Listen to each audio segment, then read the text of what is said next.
Barnes & Noble Union Square, please give a warm welcome to celebrated photographer and Library of Congress living legend, Annie Leibovitz, and executive producer of Born Over Podcast, Miwa Messer.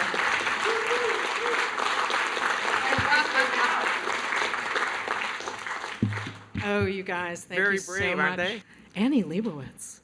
No, well, Miwa, I mean, you're a legend, but the thing is, I was looking for other photographers you might have, interviewed and talked to about their work, and I couldn't find any, and I'm not a big reader, Right. So.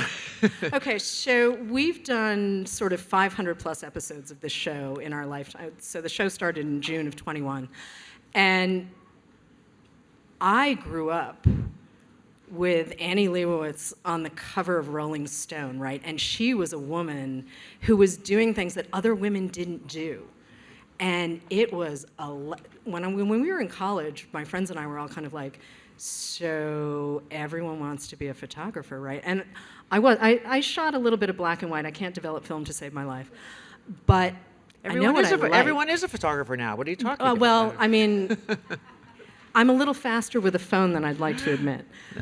But watching your work over time, and I've seen it in a couple of different ways. I've seen it in magazines. I've seen it in ad campaigns. I've seen it on the walls of Hauser and Wirth in Los Angeles. I've seen it in books. And watching the evolution of the work, right? How many of you remember when Women came out in '99, the first iteration? Okay.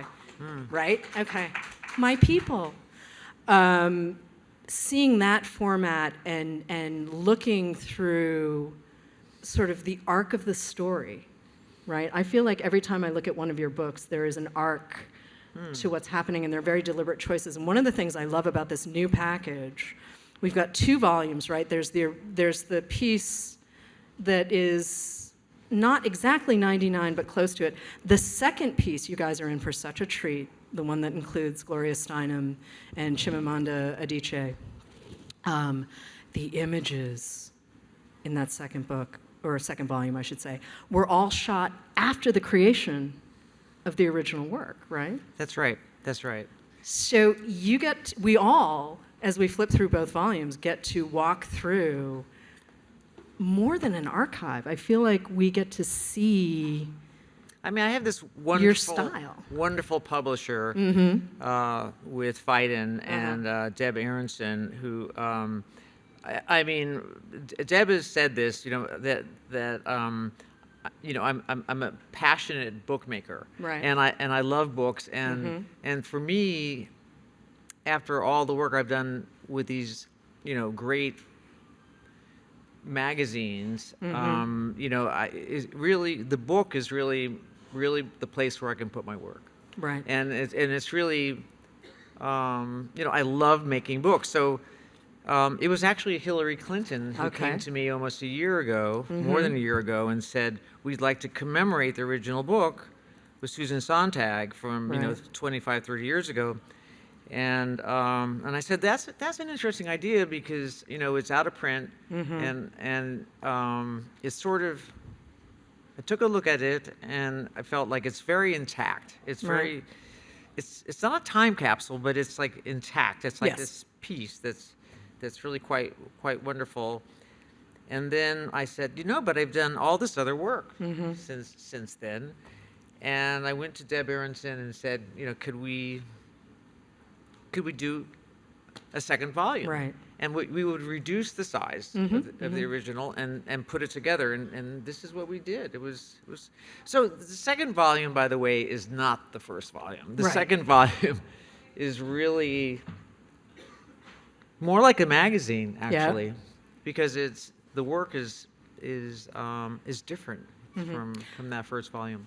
How would you describe the difference for folks who may be picking up the book right now as we sit here? Well, I think, well, the first volume, there was a lot of thought put into it. I don't know if there was that much thought put into the second volume, other than looking through the work and looking for the photographs of women, and looking for photographs of women that I admire, and then and the photographs that I love. The first volume was really well constructed. It was really based on.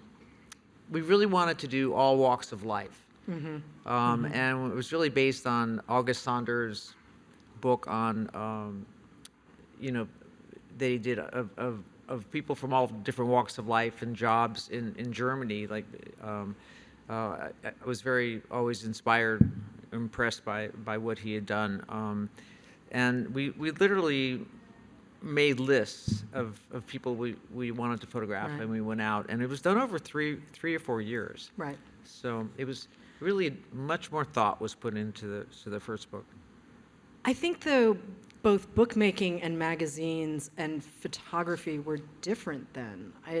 We live in a much more fast-paced moment. We live in a moment where, as you said, anyone can be a photographer, and we've seen some really great images. I mean, there are times where I've seen things shot on phones where I'm like, that's kind of amazing. That looks beautiful. And then there are times where I sort of miss that slow, deliberate, like, did you get the photo? Did you not get the photo?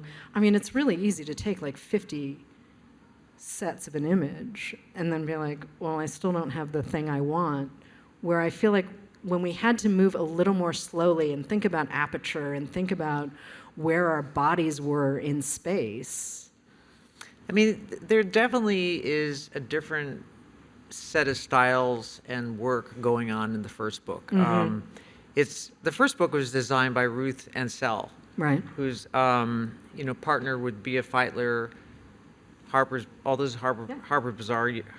You're actually, I don't know if I'm allowed to say this, but Deb told me they're going to do a book on Bea Feitler, which is kind of amazing. Okay. She's kind of not really talked about. I don't know if you're all so young here now, but I mean, there was Harper's Bazaar cover with Jean Shrimpton, the Avedon, the blinking eye. That was Bea and Ruth working together. They worked together like I think 11 years Oh, wow. at Harper's Okay. Bazaar and did that. And Bea Feitler actually was the art director for the prototype for Vanity Fair magazine. And she died young. She died at 42, a couple years after she designed Vanity Fair. But I worked with her. She did the cover of Ms. Magazine. Yeah. And worked at Ms. And then, also worked at.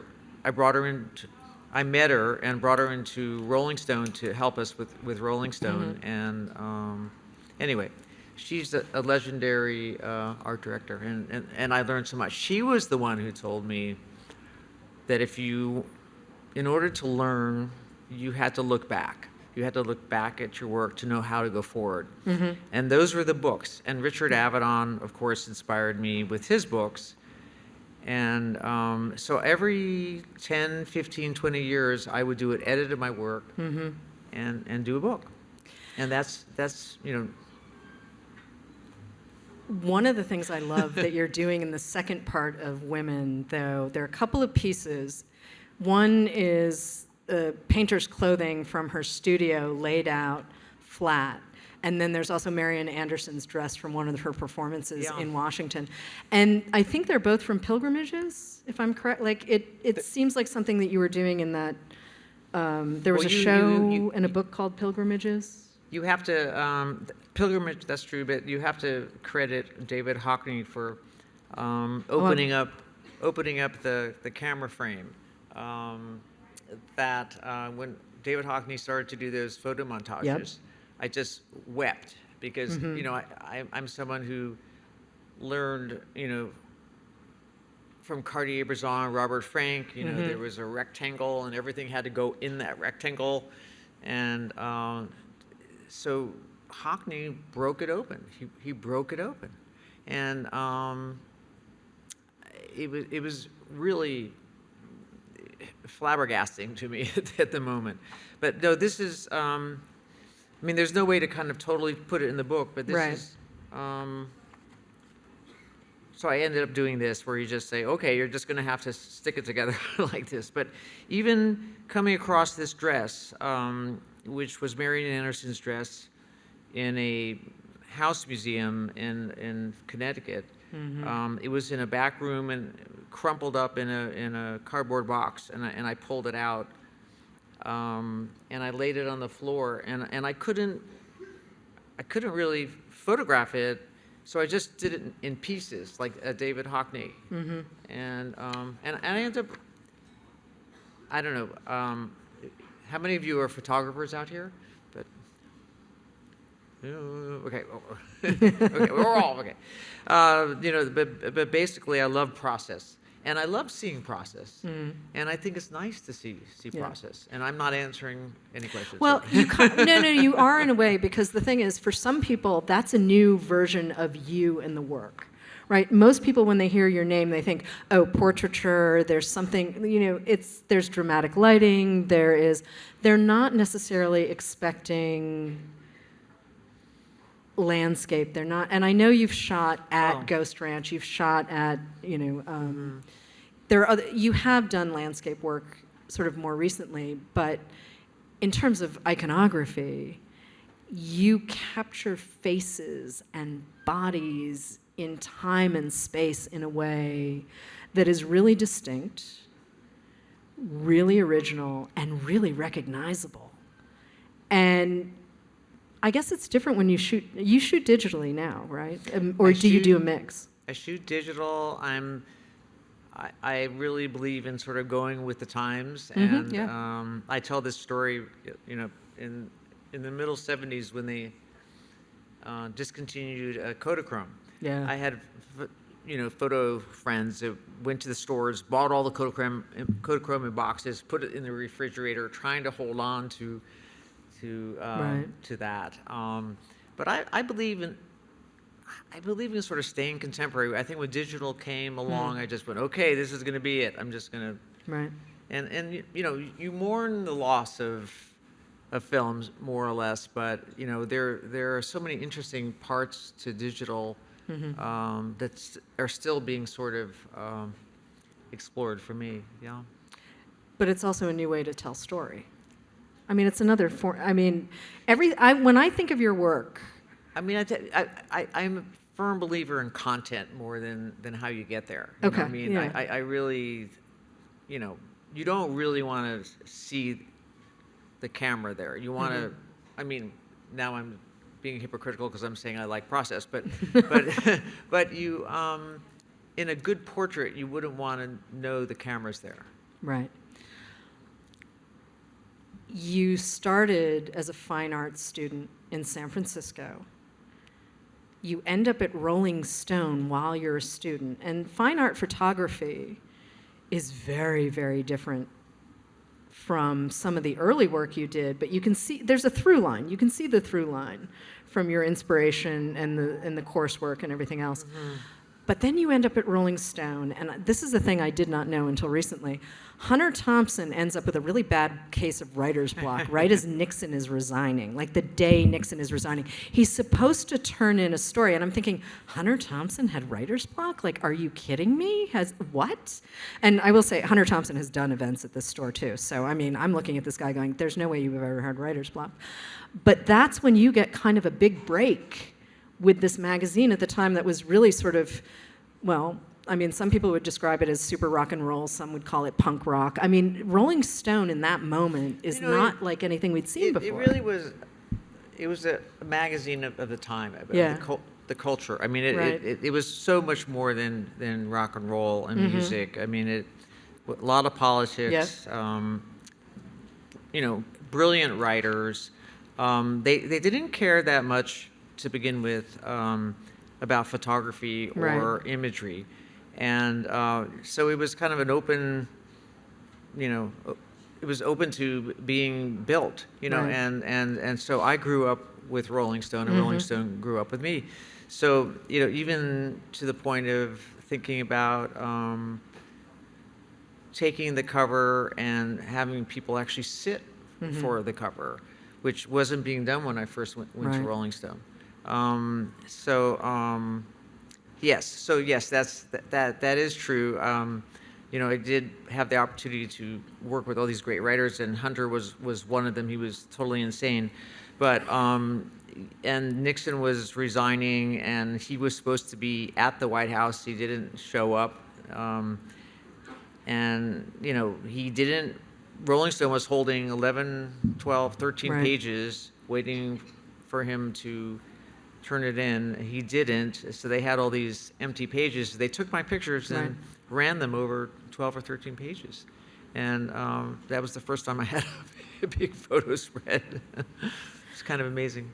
But this starts you on the path.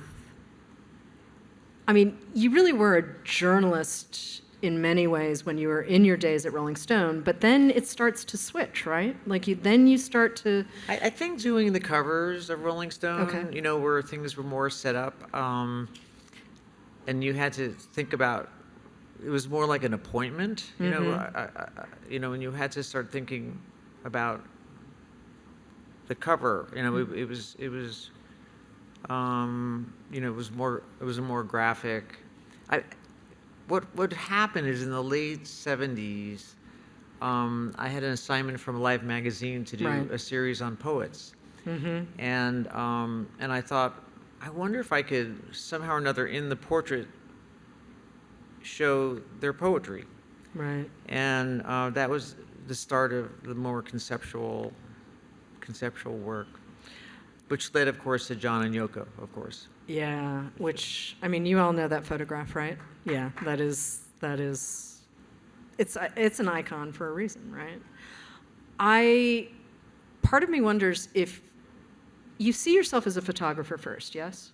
Like, do you divide that, like, It's a big word. I mean, photography Yeah. is big. I mean, there's so many different parts to it, and I love photography. Right. And I love books, and I love taking taking an image from a magazine or magazine cover to a phone screen to a book, I mean, does the medium change Ugh.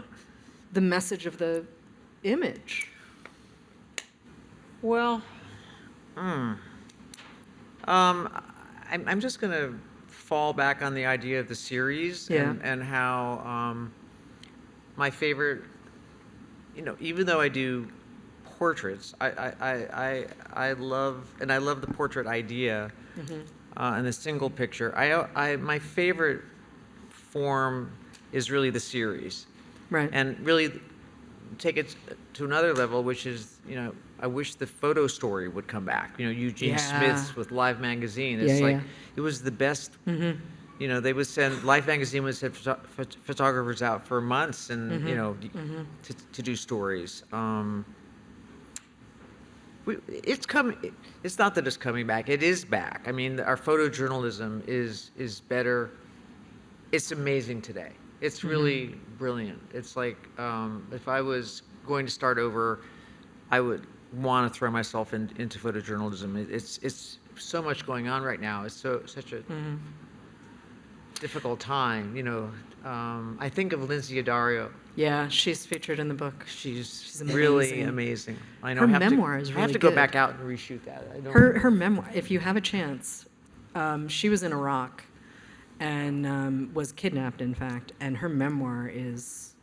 Did you do it? Oh, I read. No, I hadn't. The show hadn't been created yet, but I put should her in the definitely- Discover Great New Writers program when we had that. I was like, oh, this is something wild, because also the way a photographer the film talks just about. came out. Oh, you know what? I didn't and realize that. It's Okay. amazing. She makes you proud about to be a photographer. I mean, she's just so important.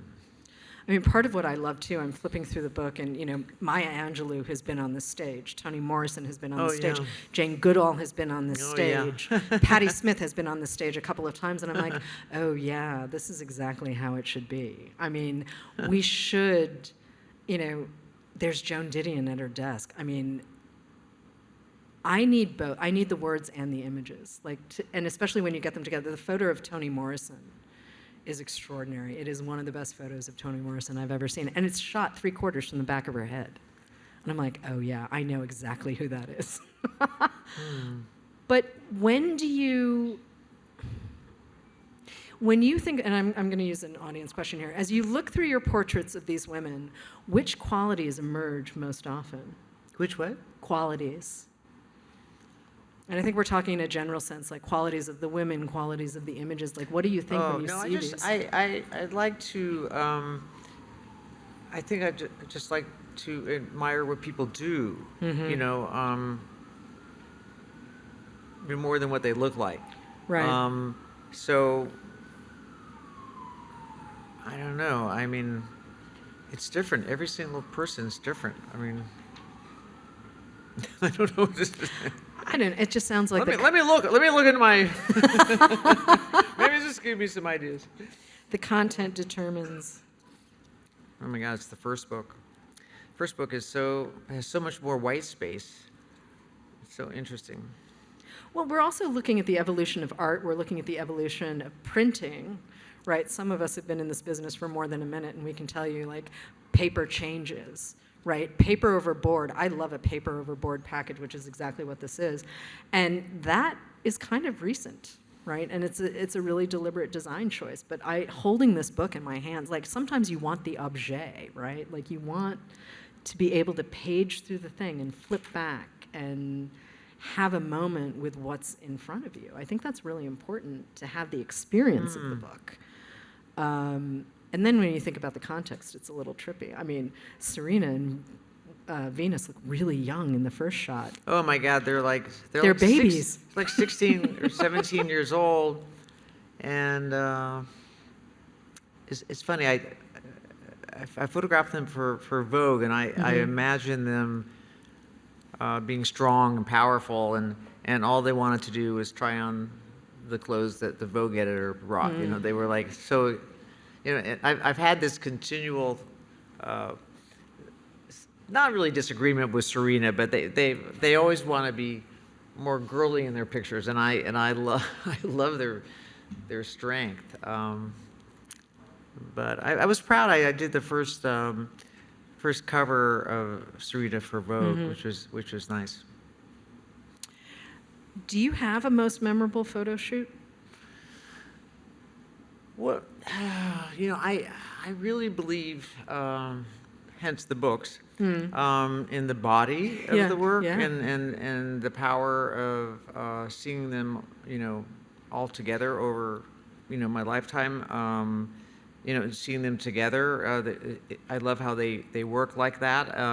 I have talked a lot. I mean, I've ended up, if I'm pushed into the corner, I ended up talking about if I have to have a favorite picture, it probably is the picture of my mother. I love that photo. I love that photo. It's really early. And it's for the reasons really, and she sat for the first book, which was amazing. But it's really for the reasons that you don't feel the camera there, and but it is a funny story. I'm sure you've all heard it. Have you heard it? Yeah, you've heard it. We could tell it again. You want to hear it? There might be people who don't actually know the story, and it is a gorgeous photograph. Well, my mom is probably the age I am now, in my middle 70s. She was in her middle 70s, and I photographed her upstate. I have a place upstate, and in some open shade, and she was nervous about being photographed, and she told me she was afraid of looking old. And but growing up, she took 8mm films of the family, and then she also took photographs, and we had to pose. We had to sit for family pictures every now and then, and we always had to smile. We always had to smile. So I was determined that my mom was not going to smile in this picture. And I was hoping to show some of my mother's intelligence. You know, she was kind of an amazing woman. So when she saw the picture, finally, she didn't like it. And then my father saw it, and he didn't like it because he said she wasn't smiling. So, but as time goes on, I realized it sort of raised the bar for me because she really, you don't feel the camera there. And I feel like if it's really what you really want to happen, you know. Right. But I didn't know it when I photographed it. It took years to go back and with this picture. And here it is in a book from 25, 30 years ago. So guess who's on in the Gloria Steinem? You have to know this story because this is funny. We should talk about Gloria a little bit because it's amazing. We should, because she's... Yeah, but I'll say on the title page I put Susan Sontag, you know, in here. So this is the page I signed, and so every time when I took this photograph, Susan was furious with me. She was so mad at me because I made her go outside to take the picture, and she didn't want to go outside. She was really pissed as hell, and again, like the photograph of my mother, time passes, and you look at it, and you go, you know, I know she's pissed at me, but she looks kind of strong and interesting, and you know, and intelligent, you know, and it has a kind of its own power to it. But you know, I know she's really pissed at me. So every time, so now we go to sign it, you know, I have to look at her being pissed at me every single time. But it's, yeah. I want to go back to something you said earlier in the show, which you were talking about. You have to sort of know your past in order to move forward. And there's a question from the audience. What habit or discipline in your early career made the biggest difference in your evolution as an artist? It's a good question, but I don't really know if I have a... You must know the answer. I do a lot of research, okay? I do a research lot of stuff, that, but I don't actually have an answer for it because I feel like when you're talking about your evolution, you sort of... It depends on the context, it depends on the moment, it depends on... I don't know. I feel like... Well, you know, see, if you're adapting to the tech, you're adapting to other pieces too. I mean, I feel very lucky because I have my photography to sort of like look back at and see, you know, what was going on kind of when, and there are definitely periods, you know, of, you know, the person taking the pictures at the beginning is a young photographer with so much verve and energy. I can stand outside of myself and see myself with all that energy, you know, like, and just photographing everything I saw in front of me. Everything was interesting. You know, I can't be that person anymore. I love that early work. It's kind of amazing. It's just so, you know, just what was there was there. But then you start to,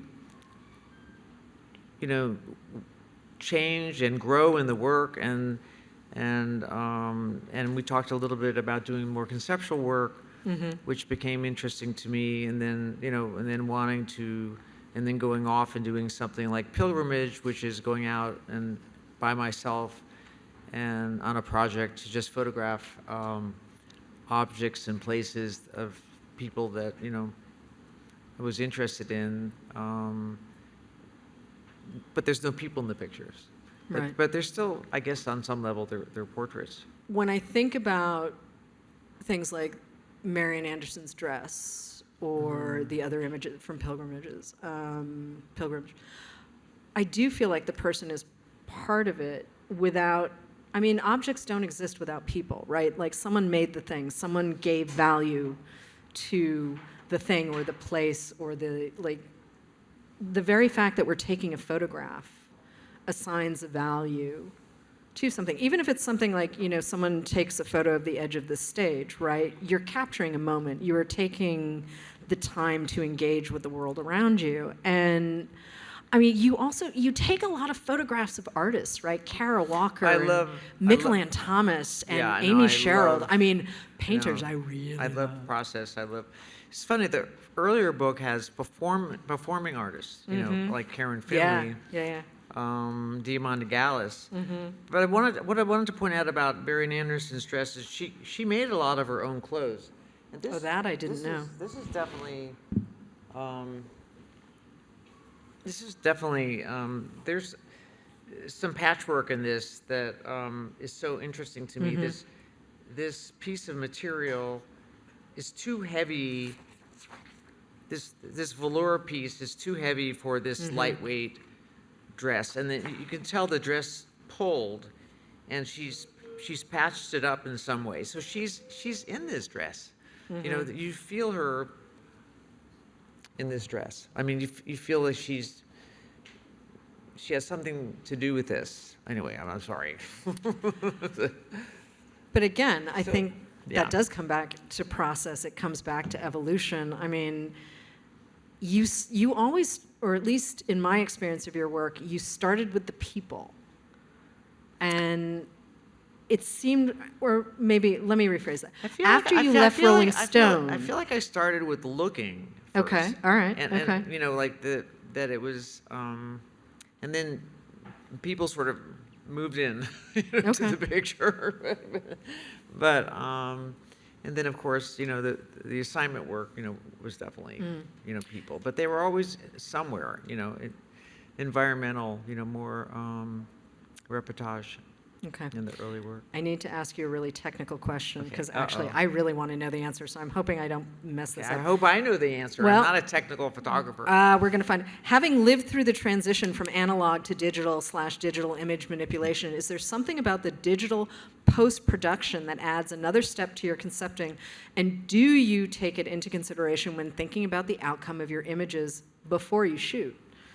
Well, something has changed with my digital work, which from shooting film, and that I'm not too sure I like, which is that I know I can move things around in the photograph, and I'm trying to forgive myself on some level with some of the new work that I'm doing, but I actually like it too much. So I have to sort of think it's a new kind of photography. Okay. And it's more, I feel like I'm painting more. So when I go to shoot, I kind of like see different parts. And I'm sort of putting them together, and you know, it's kind of driving me crazy right now, you know, a little bit. And I want to sort of head back to trying to bring it back to being simple again. But I love exploring that kind of idea but there's too much sitting in front of the computer, which is the darkroom. And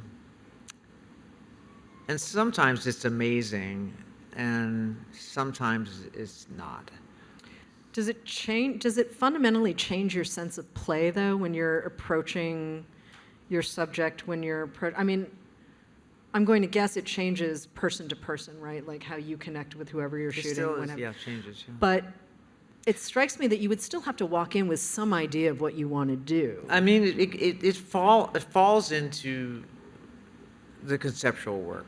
You know, it's a form of the conceptual work. It is, you know, I hate to say it's like painting, but it is like painting. And I can't help but be interested in it some way, you know, because I'm not a photojournalist. Right. And you know, I'm just a photographer using what I have, you know, whatever means I have.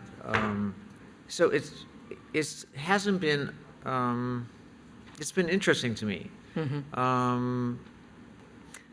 I'm trying to simplify it if I can. You know, if I can. I'm just telling you that what I'm going through right now is painful. This is process, though. Yeah. I mean, all of this is process. Gloria Steinem is also the process of this volume. And Amazing. I mean, you met her when you were at Ms. Magazine, and Steinem has this great line. She's like, well, there was this woman, Annie Leibovitz, and she was shooting in ways that other people weren't, and no one else was Annie Leibovitz, so we hired her. There was a moment, right? There was just this amazing moment in the 70s when a lot was shifting and changing. And no, I do not have exact firsthand knowledge of these moments, but you know, you come back as a teenager and you're like, I'm sorry, what did I miss? Y'all, what did I miss? But Gloria Steinem sort of set you on a new path. She did talking circles, and that sort of, all of the conversations there sort of influenced how you approached new sets of photos. Well, what happened is probably about 9 years ago or so, we did do a women's project. UBS asked me, if I would work on a women's project, and it was amazing. We traveled all over the world. I did like 20 new portraits. I never thought about doing a book, but we did these shows. We mounted these shows in the strangest places. And I asked Gloria if she would, work with me, and she traveled to a few of the places, right. and she taught me about the talking circle and talking circles. And in many of the venues, we had meetings, and anyway, she yes. For the first book, Susan Sontag and I asked her for ideas, and she sent me like a 20 pages, single spaced, list of women to photograph for that book. So she had a lot of ideas for that book. For this book, Susan is no longer with us, and I immediately went to Gloria, and she wrote a great essay. She first wrote something. She sent it over, and it was really nice. It was about me, It was and I called her up and I said, Gloria, please, we need to know what's going on. We need to know where we are, as women. Like, please write about yourself and write about, where we're at. And she did, and it's really remarkable. Do you want to read part of it, or? There is one line that I love. This is so many good. lines that I love, but we expand our consciousness by taking in the reality of others. I mean, if that isn't sort of peak Gloria Steinem, but I love that line. What do you like what would you like to read from that? Well, I have a little. I actually, when I do my talk, I actually have a. Of course, I can't find that piece of paper right now. Hold on.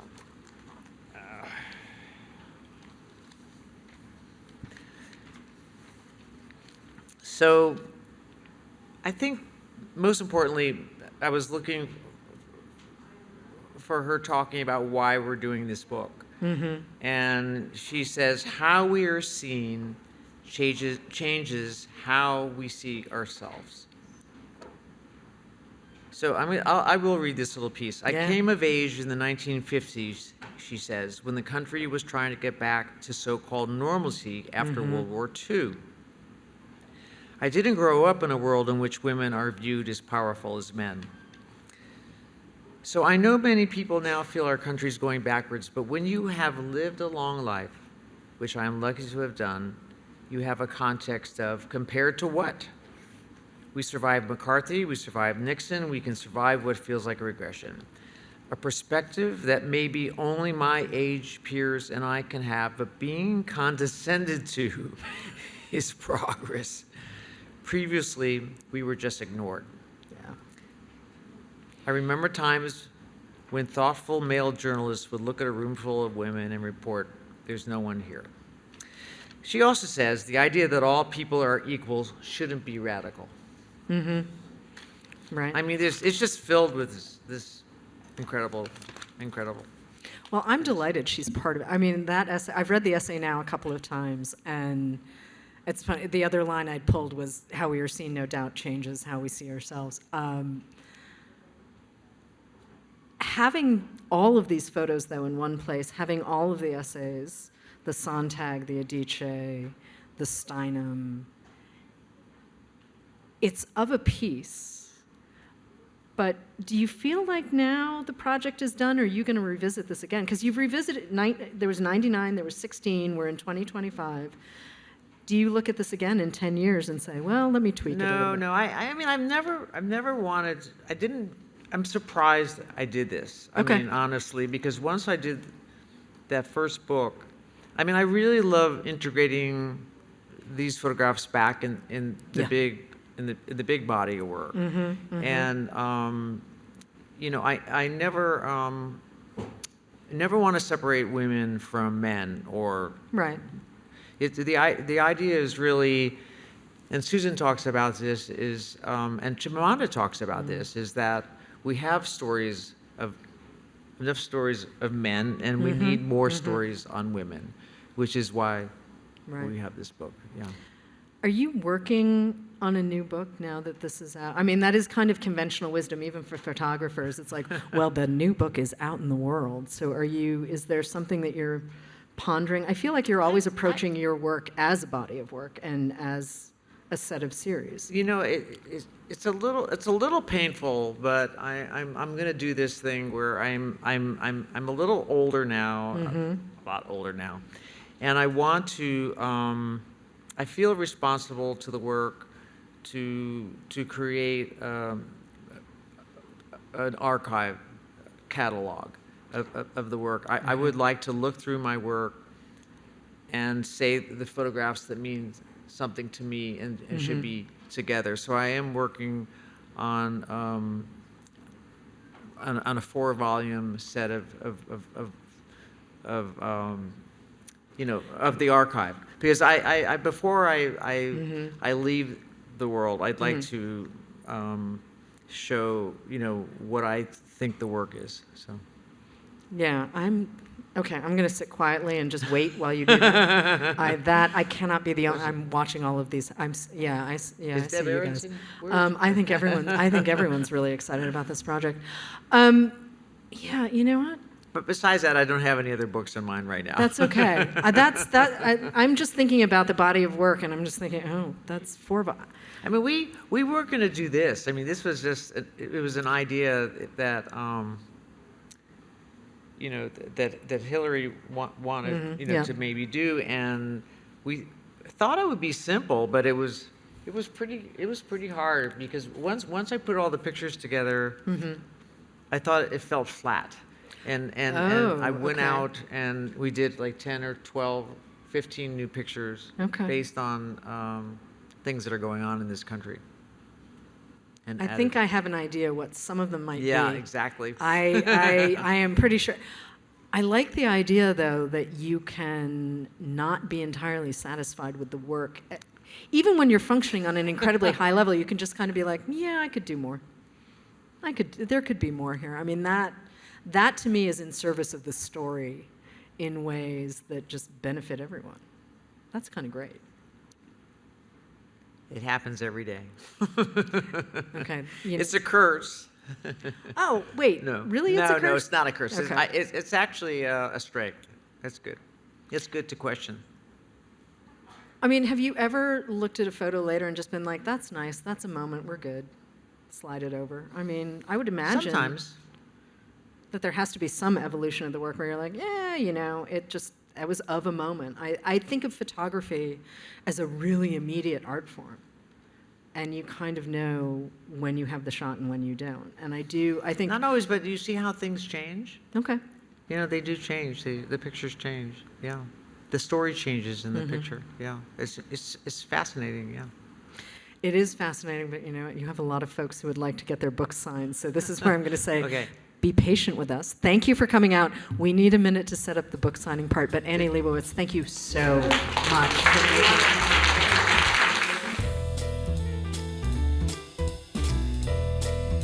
Thank you for listening. Poured Over is a Barnes & Noble production. To help other readers find us, please rate and review the show wherever you listen to podcasts.